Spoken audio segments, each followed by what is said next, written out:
Oh, let's get that out of the way. So this is going to take them a little bit longer to, comprehend and stuff. They might have to put in some therapy, so to help the child understand, like, to help them understand to eat better and help them swallow.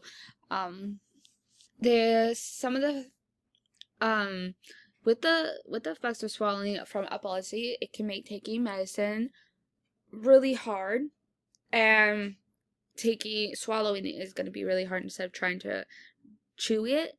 It's gonna take probably a little bit of time to coordinate with your brain to swallow and not choke on it while you take the pill, and so just taking your time and making sure you're okay.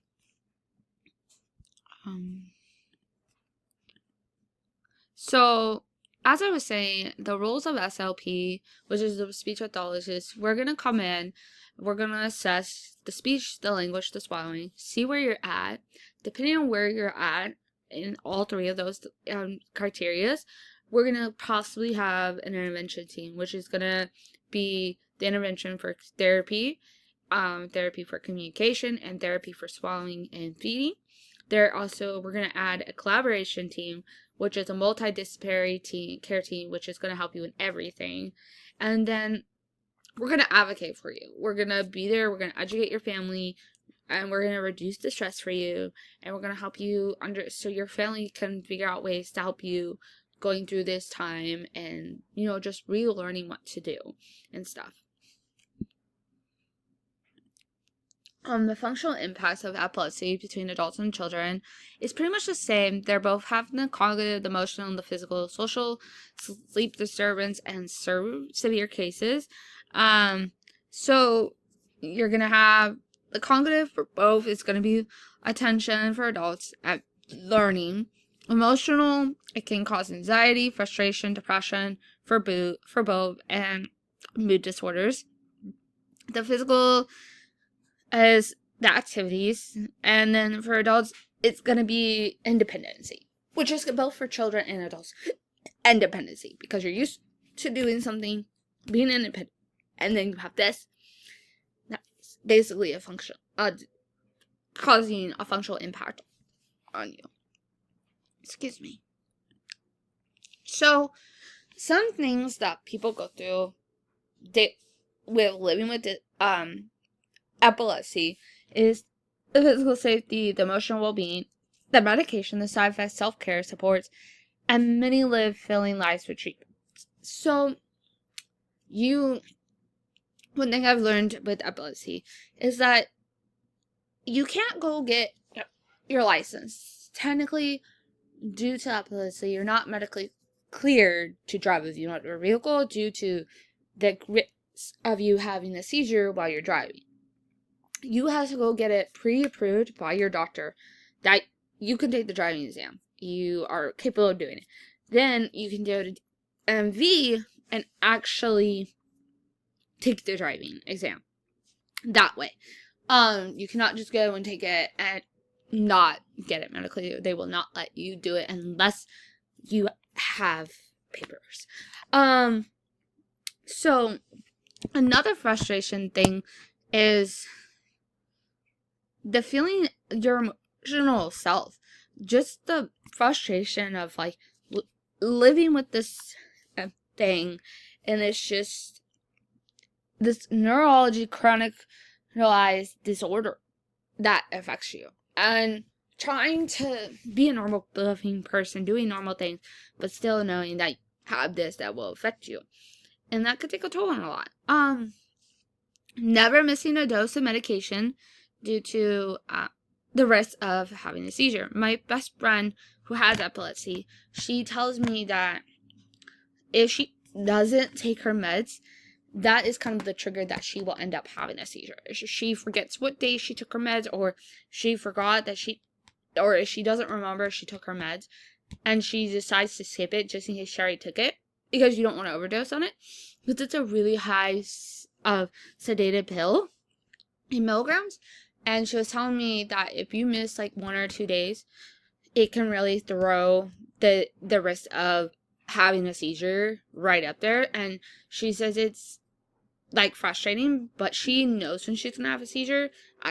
She's told me that not getting enough sleep, working too much, stress, and family drama, or just in general drama, that increases the risk of her having a seizure.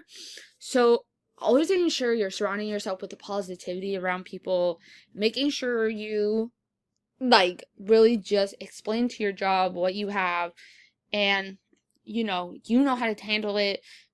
You just, communication is key when you are working at a job and you have a medical condition. Communicating is the most priority that you can get. Some people might feel alone.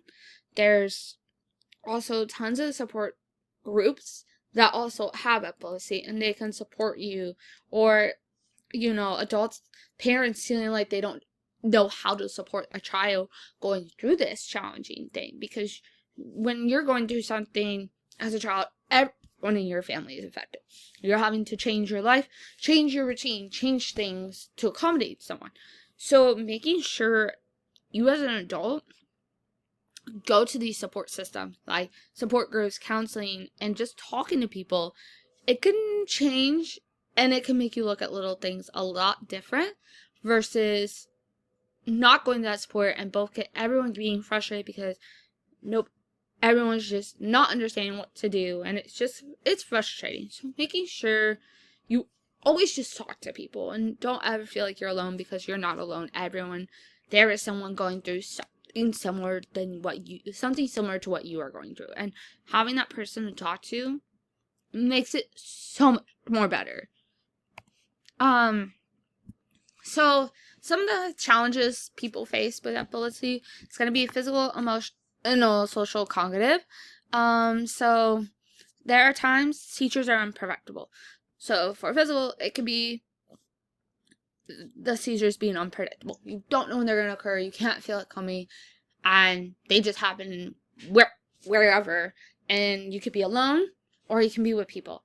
And so making sure you have knowledge about epilepsy and what is happening to this person, and the steps you need to take by making sure they're on their side, timing it, calling 911 right away, and making sure there's nothing around them that's going to hurt them. So moving chairs, moving objects out of the way when they're going through this, because they're going to flop all over. Their arms are going to be swelling, their legs possibly.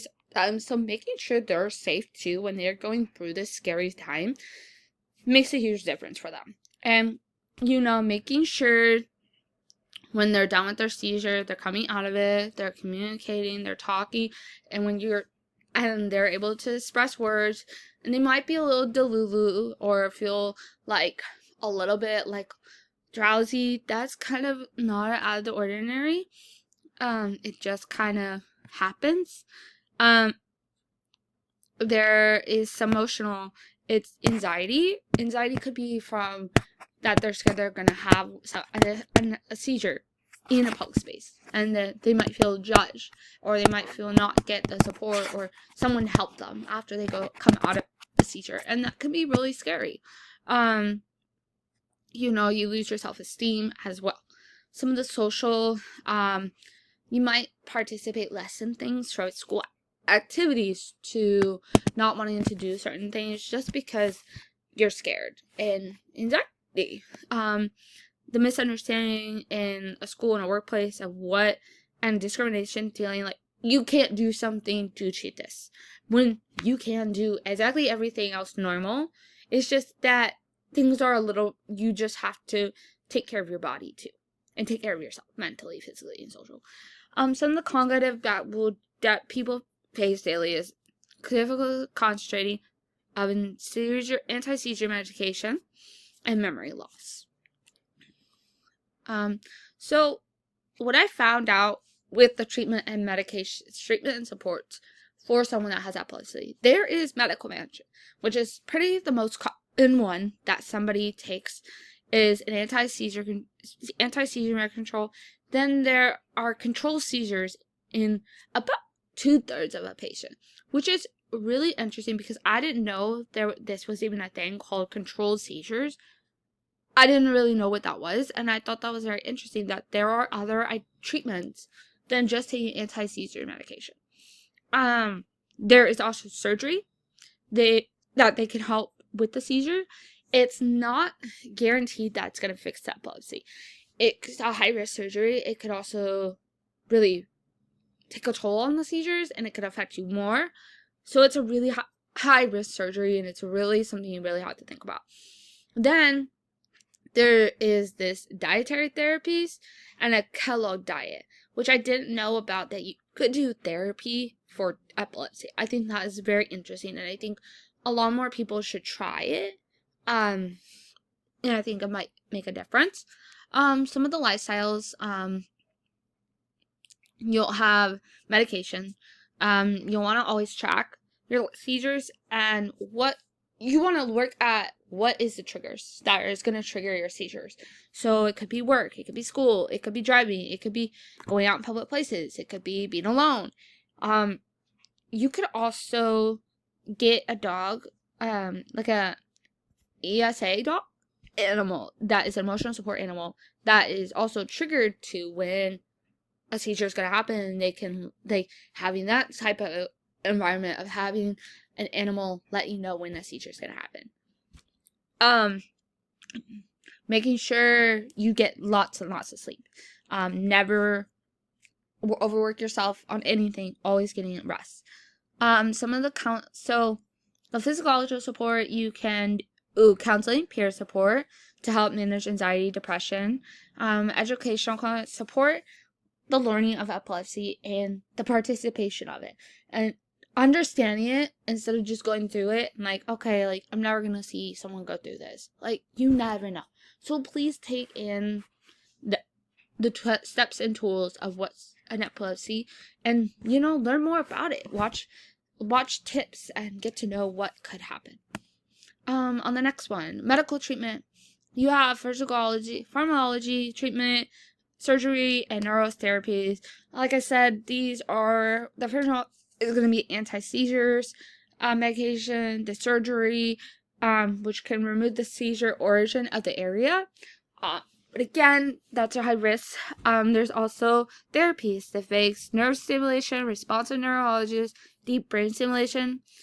And this is kind of the next option of like what could this could be more feasible if surgery is not an option. Intervention, you could have medical, surgical, dietary, and physiological, which is just therapy, surgery, and anti-seizures. The neurology side is monitoring tools, advanced therapies, and biological mechanisms. You could do a continuous video EEG observes seizures in real time. You can detect normal behaviors with it. Advanced, they target the natural circuits, reducing seizures. And then you had the imbalance of the biological mechanism is the imbalance of neurologists. So, neurology. What is the role? Role in epilepsy. It divides the spread of the abnormal brain activity that's going on between the temporal lobe and the frontal lobe, and the bronchi and the wicks. So they detect the stuff that is in your brain happening. The clinical importance is the diagnosis. You need to be diagnosed, and making sure that you advocate to your doctor. This is what's going on. It's continuous saying, and keep advocating. Do not stop advocating that you know something is wrong. Do not let people tell you you have nothing wrong with you. It is something. You can talk to them about when you are diagnosed. You can talk to them about having surgery. You can talk about medications. You can talk about therapy, giving steps that will help. Communication disorder. So it's going to impact the brain region involved, children, adults, and individuals care. So temporal and Broca's area, Wernicke's area is all going to be affected in the brain for speech. It's going to have difficulty expressing receptive language. Children are going to be vulnerable and delayed language development. They're going to show early signs of seizures before you are probably diagnosed with something. Adults are going to have slurred speech, anomia, which is going to be word finding difficulty, and language processing. There's going to be a collaboration for care neurology, physiology,